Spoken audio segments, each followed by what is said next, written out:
गुणवत्तापूर्ण शिक्षा देना इस सरकार का संकल्प है।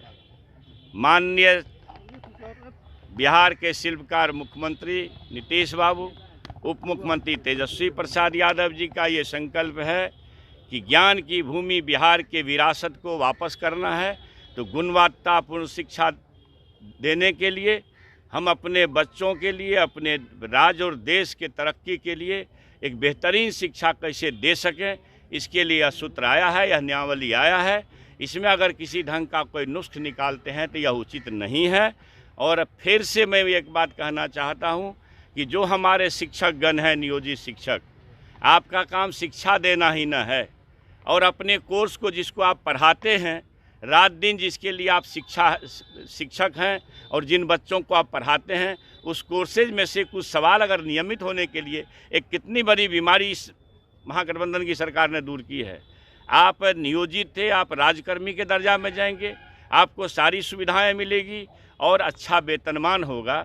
तो इस परिस्थिति में और कोई यह कह दे, आज किसी नेता का बयान सुन रहे थे कि एक IAS IPS होता है, फिर से परीक्षा देके पास कर सकता है क्या? IAS IPS का काम पढ़ाना नहीं है, शिक्षकों का काम पढ़ाना है। जिस कोर्स को आप पढ़ाते हैं उसी कोर्स में से अगर कुछ सवाल आपके सामने रखे जाएंगे नियमित होने के लिए, इसके लिए चिंता नहीं करनी चाहिए, इसके लिए घबराना भी नहीं चाहिए। बिहार वासियों को 10 लाख बच्चों को, बेरोजगारों को नौकरी देनी है, उसका ये आयाम है कि लगभग 2.5 लाख से ऊपर ये नियुक्ति 4-5 महीने के अंदर आपके सामने नजर आएगी। पहले के पूर्व का आप देख लीजिए, आपको लगेगा कि हम बिहार वासियों के बच्चों के लिए, बिहार वासियों के लिए, बिहार के बेरोजगारों के लिए सरकार कितनी चिंतित है। और उसी चिंता को ख्याल में रख करके फिर माता पिता का ध्यान रख करके, यह ज्ञान की भूमि अगर भारत है तो उसका जड़ है, उस जड़ में है बिहार। मगध में आप खड़े हैं, यही ज्ञान की भूमि है। पूछ रहे थे, फिर आप कहाँ चले गए? अब ये क्या, आप मेरी बात समझिए। जो हमारे मोदी जी हैं, नेता बीजेपी के, उन्होंने कहा था शासनकाल में, जब उनका शासन चल रहा था NDA का, कि भगवान भी वेतनमान नहीं दे सकता है। आप उस बयान को निकाल के कोट करिए। अब जो राष्ट्रीय मानव संसाधन विकास मंत्री हैं, शिक्षा मंत्री जो भारत सरकार के हैं, उन्होंने 2 दिन पहले कहा है कि साहब B.Ed कर लेता, लोग को कोई रोजगार नहीं मिलता है तो B.Ed कर लेता है।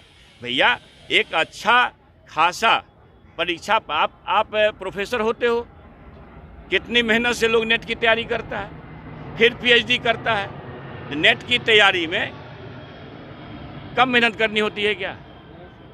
फिर वही बच्चा PhD करता है। आप नेट होते हैं, PhD होते हैं, तो आपको प्रोफेसर होने की दक्षता प्राप्त होती है।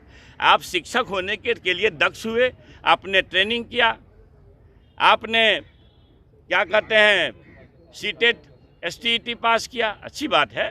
तो भाई, आप पढ़े लिखे समाज के लोग हैं, आप पढ़ाई के लिए जा रहे हैं, तो एक परीक्षा से क्या घबराना? नहीं घबरानी चाहिए। आप ये बताइए, अच्छा आप ये बताइए, आप ये बताइए, अभी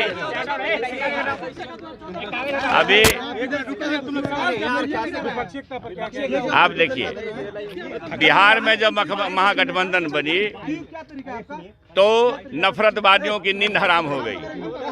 अब एक पहला वेल बिगन हाफ डन, ये शुरुआत संघियों के